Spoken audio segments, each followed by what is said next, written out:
This is one of Cluny the Scourge's matches, this time in the Barbarian Invasion expansion. I am playing as the Western Roman Empire. My opponent is Selifator, and he'll be leading the Franks against me. I really enjoy the Barbarian Invasion expansion, and I'm often puzzled as to why more people don't seem to play it online, so I was very pleased to get these games in. I've taken an infantry contingent of 2 foederati spearmen. That's these guys right there. They're light medium spearmen basically, and 4 comitatenses late Roman legionaries here. Comitatenses first cohort, whose legionary standard will improve the morale of nearby comitatenses during the melee. I've taken 6 archers, 2 equites sagittarii, that's Roman horse archers, 4 Sarmatian auxilia. Now these are very good value for money medium cavalry.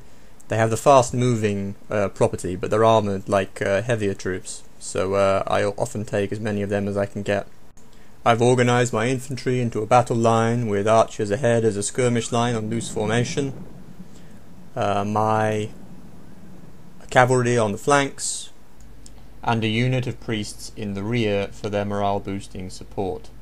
Now my opponent has taken 5 units of hunters, that's archers, 5 units of Frankish Heerban, that's axe wielding heavy infantry, 2 units of chosen swordsmen, you see there in their shield wall formation, 4 units of paladin heavy cavalry, and 1 paladin bodyguard general. That's some comparatively powerful hard hitting cavalry punch there. Now as the battle began, we both manoeuvred and redeployed while I sought to neutralise my opponent's slight height advantage from the opening of the match. Now I have the superior heavy infantry, but my opponent's archers are of greater quality to mine, as also is his melee cavalry.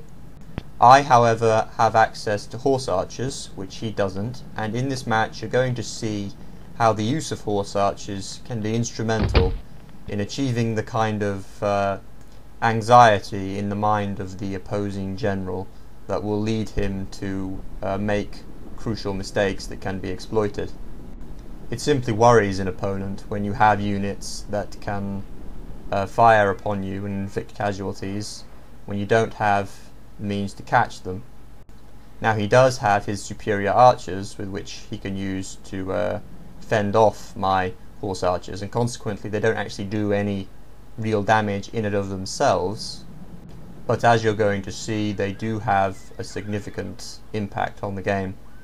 So the armies are facing off against each other. I've set my striking cavalry over on the left, and my horse archers are making threatening moves to outflank the enemy army, distracting him and holding the attention of the opposing general.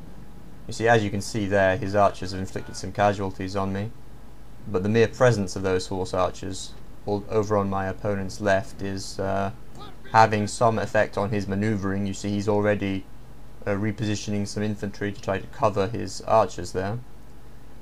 Now the archery duel begins proper, while some of his archers are engaged in trying to pursue my horse archers.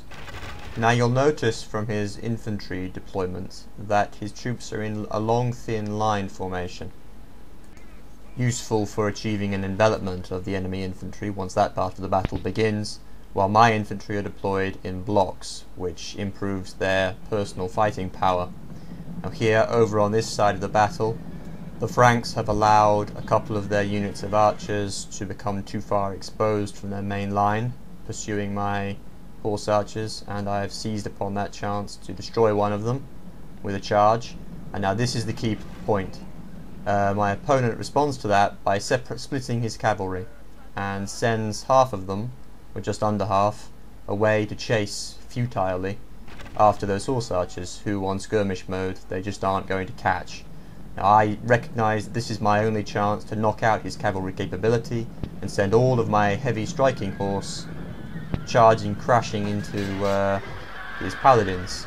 and since my opponent's concentration is fixed upon those horse archers, I really catch him off the ball there and hit those paladins on the hoof, so that I get the full charge advantage while he doesn't.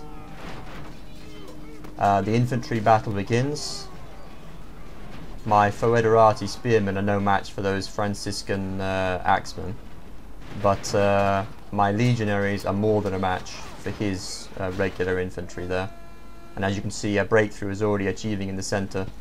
2 of his units have routed. I'm going to be able to roll up his infantry line pretty soon. With his cavalry thoroughly engaged and now pretty much destroyed there, as you can see, he was unable to use his horse to good effect to support his infantry, and so now I'm able to concentrate against each pocket of Frank resistance, and, if you'll forgive the pun, to be frank, and quite frankly, the enemy are pretty much defeated at this point.